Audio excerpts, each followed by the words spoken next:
ọ̀rọ̀ tí mo fẹ́ sọ lẹ́nìí tí rọ́bà wà níbẹ̀ mo fẹ́ jẹ́ káwọn èèyàn jáde kan wá dìbọ́ǹk mi o.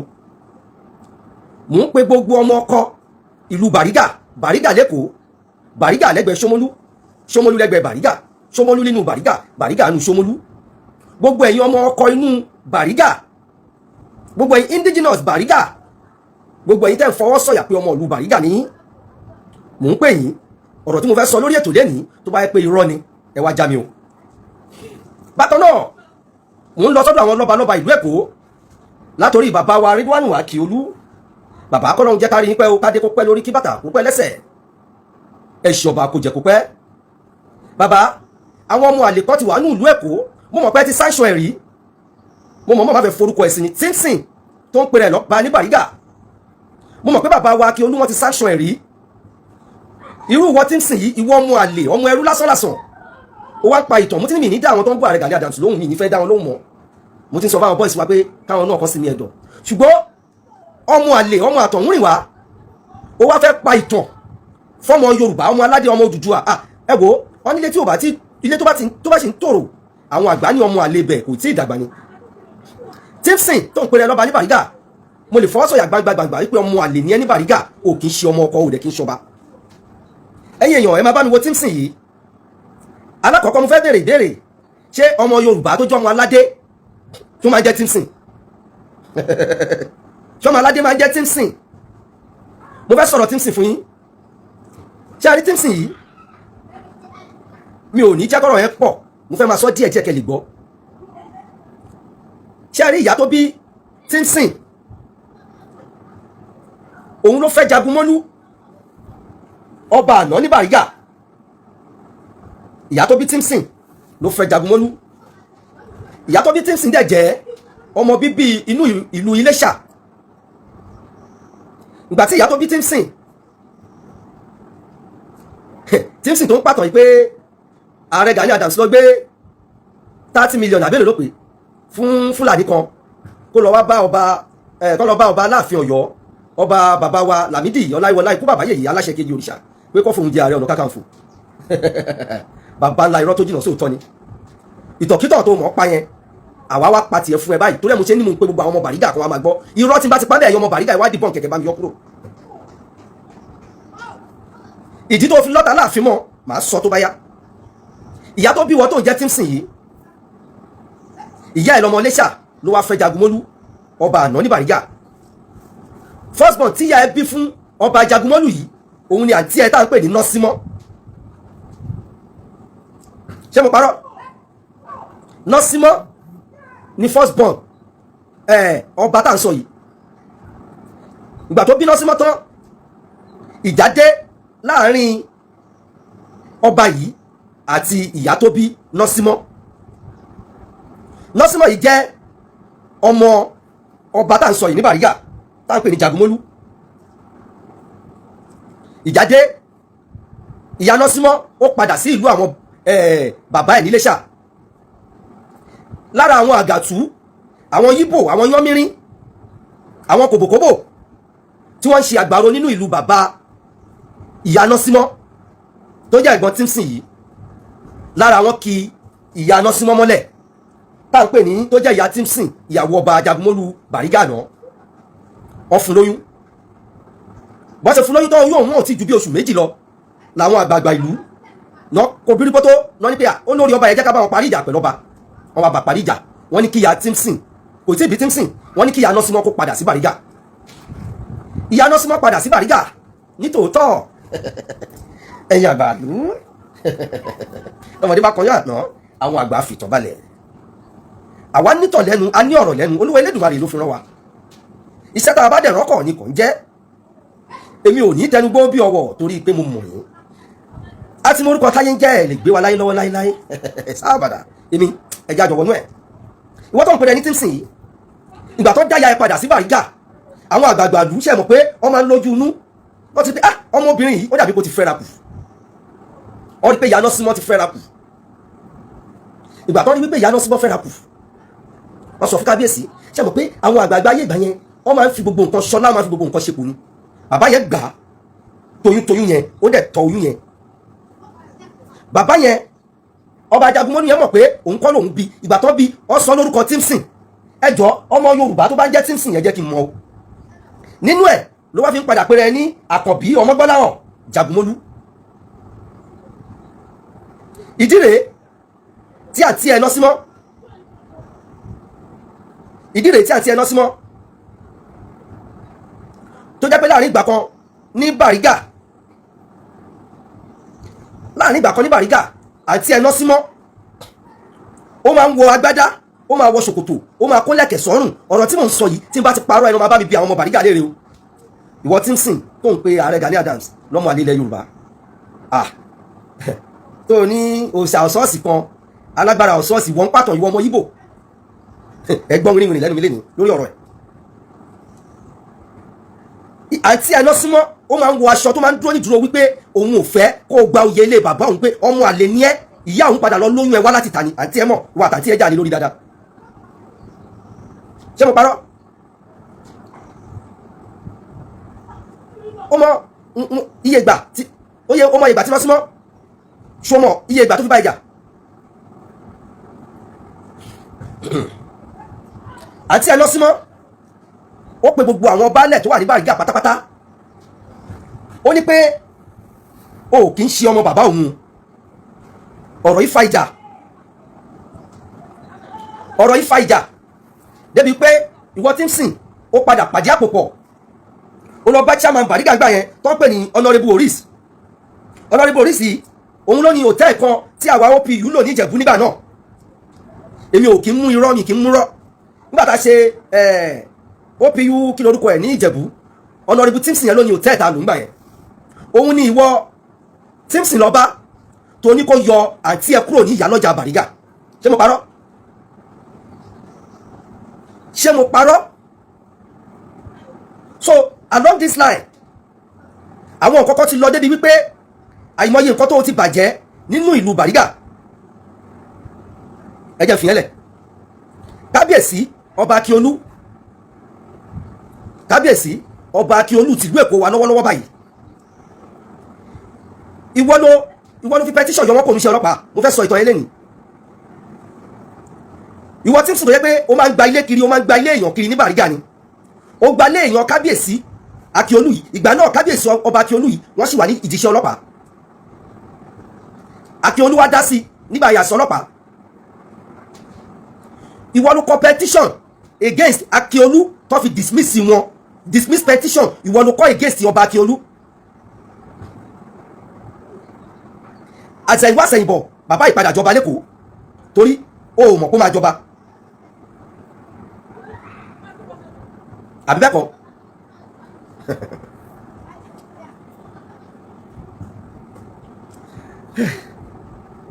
Ẹ̀yin èèyàn, ọ̀pọ̀lọpọ̀ baálẹ̀ tó wà ní Bàrígà lénìí, Ṣómólú náà ti ń jẹ baálẹ̀. Ọ̀pọ̀lọpọ̀ baálẹ̀ tó wà ní Bàrígà lénìí, Ṣómólú náà ti ń jẹ baálẹ̀. Gbogbo wọn kẹ̀yìn sí ẹ̀. Torí pé Ṣómólú lọ bá wà, ọba ò sí ní Bàrígà.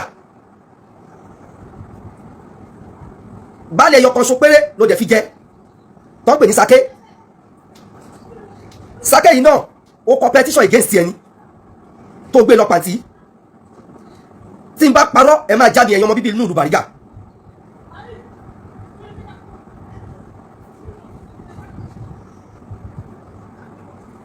Sórí ilé kan wà ní Ọlọ́nkẹ́mi, mi ò mọ nọ́mbà lé yẹn.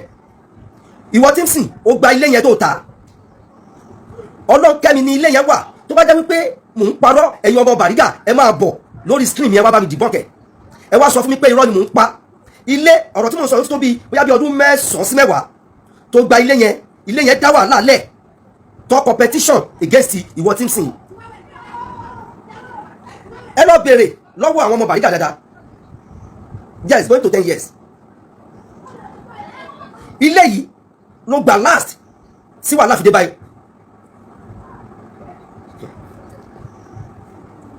Tímsìn o kì í ṣe ọmọ bíbí inú ìlú Bàrígà, o dẹ̀ ń ṣe ọmọ Yorùbá, o dẹ̀ ní ìtàn Yorùbá lẹ́nu. Jẹ́ kí n sọ̀rọ̀ àwọn onígunnu Bàrígà, àwọn ìṣẹ̀dálẹ̀ Bàrígà tó jẹ́ pé àwọn ọmọ onígunnu tó wà nílùú Bàrígà. Ìwọ Tímsìn yìí náà ló competition against àwọn onígunnu. Ọba Akíolú ti jọba ńgbà náà, ọba Akíọlú ló padà yọ àwọn onígunnu àtàwọn oníṣẹ̀ṣe kúrò ní petition tó kọ against wọn, torí petition tó kọ against wọn nígbà náà ni pé èèyàn náà fi ń bọ̀rìṣà, èèyàn náà ń lò, ẹ̀jẹ̀ èèyàn náà ń lò. tí n bá parọ́ ẹ lọ bèrè petition ẹ̀gbọ́n ó kọ́ dé Àbújá, wọ́n ti gbé Ògún yẹn pa. tí n bá parọ́ ẹ lọ bèrè ní Bàrígà tó bá yẹ pé àwọn onígunnu wọ́n bá ti ń sin ṣe. lẹ́yìn ìgbà náà ó pè wọ́n, ó lóun fẹ́ parí ìjà pẹ̀lú wọn. àwọn onígunnu wọ́n náwọn ò lè bá ẹ parí ìjà àti wípé àwọn ò bá ìjà, wọ́n tó bá jẹ́ kó fẹ́ parí ìjà náà nìṣó lọ́dọ̀ Akíọlú, ó lè lọ sọ́dọ̀ bàbá wa Akíọlú. gbogbo ọ̀rọ̀ tí mò ń sọ yìí tí rọ́bà wà ń bẹ̀ ẹ̀yin èèyàn ẹ máa bá mi sọ o. along the line ìgbà tí bàbá wa Akíọlú fẹ́ ṣe birthday kan mi ì mọ iye ẹ̀tọ́ fẹ́ ṣe nígbà náà. ìwọ tí ń sìn yìí ó ra màálù ó gbé lọ sí palace bàbá wa Akíọlú. ibi tí mo sọ́dẹ̀ yìí tó bá jẹ́ pé mo parọ́ kí àwọn èèyàn jáde láti palace bàbá wa Akíọlú kan ní ọlá federal irọ́ ló ń pa. mo jẹ́ fẹ́ kí Timson fúnra rẹ̀ jáde irú rẹ́kọ̀dì tó ṣe lọ yẹn tí ọmọ kóhun ti bá yára òun jẹ́ yẹn kó jáde kó wá tún sọ pé gbogbo nǹkan tí mò ń sọ yìí irọ́ ni.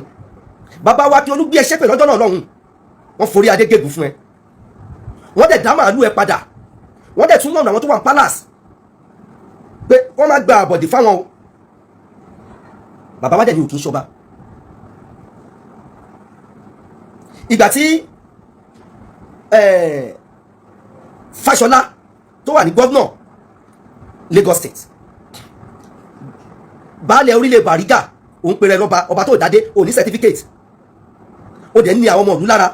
baálẹ̀ orílẹ̀ Bàrígà oníkọ́lọ̀ wú signboard ẹ̀ pé torí ìwọ lọ́ba, ọba tó ní certificate tó lọ́pàá àṣẹ. ìgbà náà Fáṣọlá pa ẹ́ láṣẹ pé àwọn fún ẹ ní 24 hours kó o lọ ṣe signboard. gọ́vnà Fáṣọlá gbà náà tí n bá ti parọ́ ẹ̀yin ọmọ Bàrígà ẹ wá máa já mi o, ẹ̀yin ọmọ Ṣómólú ẹ wá máa já mi, ẹ máa sọ fún mi pé irọ́ ni mò ń pa. eléyìí ẹlẹ́nu yọmọ lọ́mọ yìí mò ń sọ̀rọ̀ sí Ààrẹ Ọ̀nà Kakanfò ilẹ̀ Yorùbá tí o lè sọ̀rọ̀ sí mi gan fúnra mi ni o lè dá mi mú wa àtàwọn tí mo ẹ mò ń bọ́ lórí yín nínú ayé àbẹ̀kẹ́ ìzàbà mò ń bọ́ lórí yín. Fáṣọlá ní kó o dá signboard yẹn padà within 24 hours pé kó o tún ṣe tó wà beauty jù yẹn lọ, o dẹ̀ lọ ṣe ọ̀hún bí ẹrí. òun pera ẹ lọ́ba Timson ìwọ àbáláàrú ẹ. ìwọ tó jẹ́ pé ẹ̀bùn kan ṣo tó ní fún àwọn ọmọ ìlú Bàrígà ni pé kó máa rán wọn lẹ́wọ̀n. ìtọ́pọ̀ àwọn ọmọ Bàrígà tó jẹ́ àwọn indíjìn gangan ọmọ ìlú, ìwọ ló ń rán wọn lẹ́wọ̀n. Lukman ọmọ Bìsí, Lukman ọmọ Bìsí ọmọ bíbí inú ìlú Bàrígà, indíjìn ìlú Bàrígà ni. ó ṣe wàhálà lórí iṣẹ́ kẹ̀kẹ́ márúwá gan. Timson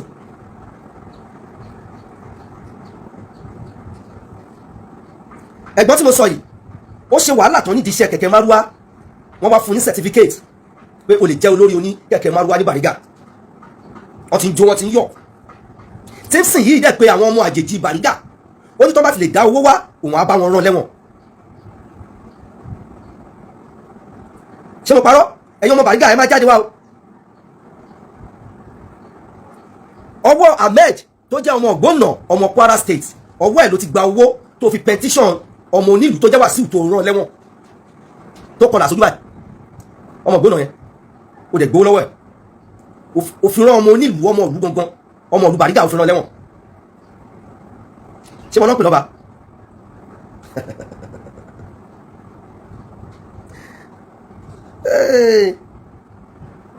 gbogbo ìlú Bàrígà inú wọn ò dùn tó rọ́mọ̀ pé òun lo àwọn agbára kan tí ó yẹ kó lò lórí àwọn, ó dẹ̀ láwọn kan tó ń lò nínú ìjọba tó fi ń ṣiṣẹ́ bí. kò pápọ̀pọ̀ ẹlẹ́nu jọ́ mẹ́ta yìí ó máa sick, ó sick gan, tí ìyàwó tó fẹ́ tó ti gbé ibi tó kọ́ tó pè ní palace tó ti gbé sórí igbá tó lòun fẹ́ tà á. ìgbà náà ló kó àwọn ọmọ OPC Saddam tó fi wọ́n ṣọ́ ibẹ̀ tó ní kọ́ máa mọ̀ ti bẹ̀ pé tó bá rí ìyàwó ẹ̀yẹ kọ́ lù lálùbọ́lẹ̀. ṣé mo parọ́?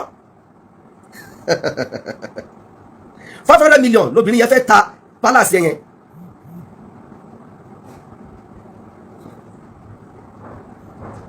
ibi tó dẹ̀ ló kọ́ palace sí yìí ẹni ọmọ Bàrígà ìwádìí bọ́ǹkì mi o. Timson ó já ibẹ̀ gbani, ẹni tó ní ibẹ̀ yẹn kò ṣẹbọ kò sóògùn náà ń pè é, ó gba ibẹ̀ yẹn lọ́wọ́ ẹ̀ by fire by force ni. gbogbo ọmọ ìlú ló dẹ̀ mọ̀ wípé ibi tó fi kọ́ palace yẹn ó gbà lọ́wọ́ ẹni tó ní, ó fi agbára gbà ni. irú ẹ̀ ló wá sọ̀rọ̀ Ààrẹ Gani Adams ló ń pàtó ẹ̀ ló lọ́ fowó ra Ààrẹ Ọ̀nà Kakanfò. o ti ṣetán àti gbọ́ torí ẹ lẹ́ni báyìí Timson ó mọ̀ nǹkan tí mo máa sọ fún ẹ ni pé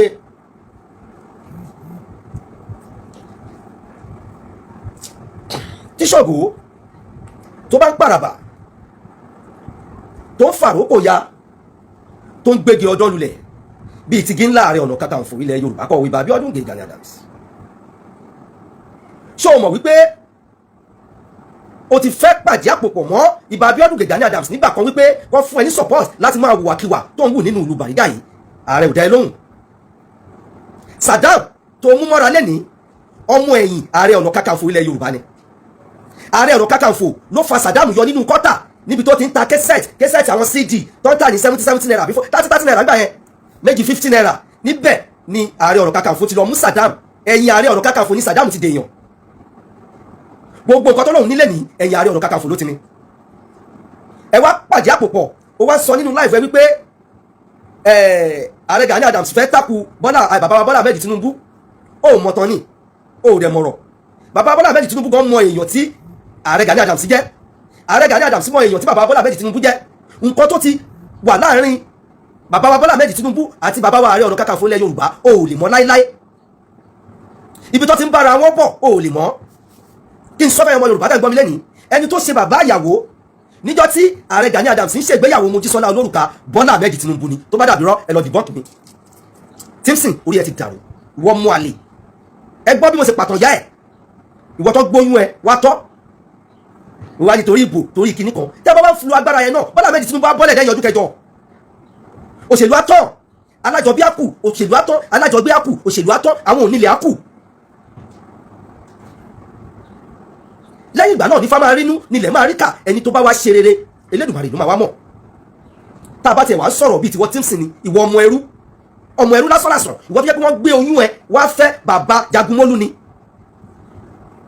ó mọ wàhálà tí wà tàtí ẹ pò nínú ìlú Bàrígà ni abóbìnrin pé inú nọ́símọ́ àtàwọn ọmọ nọ́símọ́ ọmọ tí nọ́símọ́ gan bí wọ́n ṣe ọ̀ríjínà jù ẹ lọ nínú ìlú Bàrígà ìwọ Timson ẹ wá ẹ̀yin èèyàn Yorùbá ṣé ọba ilẹ̀ Yorùbá kan máa jẹ́ Timson? What is the meaning of Timson? wọ́n fẹ́ bá wọn àgàtú lọ́ fún ìyá ẹ lóyún bàbá Jagunmólú wọ́n fi oyún ìyá ẹ ṣọlá ni torí àwọn ọba ayé gbà yẹn wọ́n máa ń lo jàlálà tí n bá ti parọ́ ẹ lọ bèrè lọ́wọ́ àwọn ọmọ Ṣómólú Bàrígà ó dẹ̀ péré lọ́ba òun péré lọ́ba post ibi tó ti gbọ́ pa àṣẹ ilé ẹ lọ́wọ́ àti certificate ọba àlú Èkó tó mọ ọkọ tó ṣe fún bàbá wa Akínyolú ni bàbá yẹn jọba tó ń rorí tó ń gbàgbé ọ̀rọ̀ ni tí Akínyolú ọba kí ń jẹ́ ọba tó ń gbàgbé ọ̀rọ̀ ipò t'Akínyolú wà lẹ́nìí ó yẹ kó ti gbàgbé ẹ lẹ́kọ̀ọ́ pátápátá bọ̀tá Akínyolú kàn wú ẹ ó kàn dá sí ẹ lára torí pé ọba alálùbáríkà nílẹ̀ Yorùbá ni ìtò ń sọ nípa ti bàbá wa aláṣẹ ìkejì òrìṣà ikú bàbá yèyé kọ́ máa wo kó máa jẹ nímú rẹ̀ ó ti lọ bá bàbá yìí rí pé kọ́ wá bẹ́ẹ̀ bá Akínyolú kó lè fún ẹ lọ́pàá àṣẹ àti certificate ṣùgbọ́n bàbá pé Akínyolú bàbá wa Akínyolú tìlú Èkó kádé pẹ́ lórí òkè bàtà pẹ́ lẹ́sẹ̀ bàbá wa Akínyolú tìlú Èkó wọ́n explain bó ṣe jẹ́ nílùú Èkó wọ́n explain ẹ̀ fún bàbá wa Adéyẹmí Làmídì tó ń gbéṣẹ́ nígbà náà ṣùgbọ́n wọ́n sọ fún wọn pé ọmọ mélòó lẹ́dùn bí tó fẹ́ ní kò jọun ṣùgbọ́n àwọn sì fi ẹlẹ̀ sáyé o kì í ṣe ń díjì ìlú Èkó bàbá wa Làmídì Adéyẹmí wọ́n dẹ̀ gbé kéèsì ẹsẹ̀ gbẹ́kọ̀ wọn ọba ẹ bá bàbá wa Akínyolú sọ̀rọ̀ mọ́ ìdí rẹ̀ tó fi fira lẹ́ra láwọn lára gbogbo ìtẹ́ sọ ìtẹ́ fẹ́ máa confuse ìjọba lórí Ààrẹ Ọ̀nà Kakanfò ilẹ̀ Yorùbá ọ̀rọ̀ Ìbà Abíọ́dún Gani Adams ti dígí araba ó ti di ọ̀rọ̀ ẹ̀ ti dọ̀rọ̀ àwọn àgbààgbà ẹlẹ́yẹ àtẹ́yẹ òbíbà Ifá kan ní akíṣoró afàṣòrò wọ̀lú ilé làjẹ́ ń gbé ilé ni òbíbà wà òbíbà kò ní ní àjẹ́ lára bẹ́ẹ̀ náà ni àjẹ́ ò ní ní òbíbà lára Ààrẹ Gani Adams lẹ́pẹ̀lẹ́ fi dálálẹ̀ gbogbo ẹ̀yin tọ́pọ̀tọ̀pọ̀tọ̀pọ̀tọ̀ ní social media mò ń wò yín torí ẹ̀ mọ̀rọ̀ àwọn aṣẹ́wó ìlú òyìnbó yẹn wọ́n ti sáré gbé ọ̀rọ̀ ẹ wọ́n ti broadcast àwọn bloggers kọ̀ọ̀kan náà ti ń gbé ẹgbẹ́ tèmi kẹ́ yọ méjèèjì wò kẹ́ wò tó jò tọ́ nínú ẹ̀ ìtí mo sọ ìtọ́ báyìí pé irọ́ ni mo pamọ́ Timson ẹja kó jáde kó di bọ́ọ̀kẹ́ tí n bá parọ́ mọ́ òun mọ bó ṣe máa ń ṣe petition bó ṣe máa lo petition gba Àbújá lọ ní kó wá gbé mi gba Son 2 lọ ní kó wá gbé mi pé mo parọ́ mọ́ ẹ gbogbo ọ̀rọ̀ tí mo sọ lórí Timson yìí ẹ lọ bí gbogbo àwọn ọmọ bíbí ìlú Bàrígà ẹ lọ bí gbogbo àwọn bíbí ìlú Ṣómólú bó ṣe ń pẹrẹ lọ́pàá tó ń pàṣẹ àrẹ àṣọba jáde kó post baálẹ̀ tó fi jẹrí nínú ìlú Bàrígà ẹyọ kan tó fi wèrè gbowó lọ́wọ́ ẹ̀ náà tó lọ fi jẹ baálẹ̀ ó padà petition ẹ̀ last ó padà gbé lọ sátìmọ́lé ni ọ̀n lè dárúkọ ẹ lọ́wọ́ ọmọ lọ́yẹ tí àwọn ọmọ ìlú Bàrígà kí inú wọn dùn kán ṣàdúrà fún ẹ ó wá ń pèrè ẹ lọ́ba post certificate ẹ pé o jẹ́ ọba post ẹ jáde ibi tó ti gbé ọ̀pá àṣẹ fún ẹ post ẹ jáde Timson ìyá Marita ó ń bẹ lórí lọ́wọ́ ń ṣe lọ́wọ́ tí ìyá Marita ẹ bá jiná ó máa padà jìyà ẹ ìdí rèé tó o fi gbé Sàdámù mọ́ra o tún wá gbé Sunday mọ́ra mi ní fẹ́ sọ̀rọ̀ lọ́bi ọ̀rọ̀ Sunday rárá torí náà mọ̀ pé àwọn kọ́kọ́ wà lẹ̀ Yorùbá àtàrí àjànàkú ni tí kì í ṣẹ̀rù ọmọdé yẹ òun kọ́ fúnra ẹ̀ mọ̀ Ọlọ́run wà èṣù mọ̀ ọmọ orí èèyàn tá a jẹ́ Timson jẹ́ ìfẹ́ lè ṣe part 1 fún ẹ part 1 kẹ́ àìwọ́ tí mo ti lẹ̀ mẹ́rẹ̀ àbí kan dààmú ẹ ọmọ àlè ni ẹ bàbá Jagunmólú tó wà ń bá ìjà ẹ tó jọba àná yẹ kọ́ ló bí ẹ gbogbo àṣẹ tí àwọn èèyàn bá fẹ́ pa gẹ́gẹ́ bí ọba nílùú ládùúgbò yẹn Ṣómólú náà aláṣẹ yẹn ti ń jáde ó mọ iye ọdún tó ti ń pàdé ìdarí aṣọ bàbọ̀ ibi tó kọ́ ní palace ìyàwó ẹ ti gbé fọ́sẹ̀lì ìyàwó ẹ ti gbé fáwọn real estate náà mò ń bọ̀ mi ti dé ṣé ẹ̀rẹ́yìn olórí burúkú oníṣọ́ṣọ́ṣọ́ṣọ́ bloggers ẹ continue ẹ̀yin nu Ọlọ́run nu ṣùgbọ́n àwa máa sọ òótọ́ yìí tí mo wá sọ yìí ẹni tó bá rí irọ́ ń bẹ̀ ẹ táàgì mi fún irọ́ mi tó bá jẹ́ pé àròsọ ní nǹkan tí mò ń sọ yìí lọ́pọ̀ mo kàn mú gbádùn àtìgbé mo fọ́ọ̀mù ẹ̀ sílẹ̀ mo kàn ń rò lórí ẹjọ́ torí Ọlọ́run ẹ wá sórí péjì mi ẹ wá bá mi sọ pé irọ́ ni mò ń pa ìwọ tó o bá dẹ̀ mọ̀ pé o lè confront o lè pè mí I can drop my number my phone number is 08038148418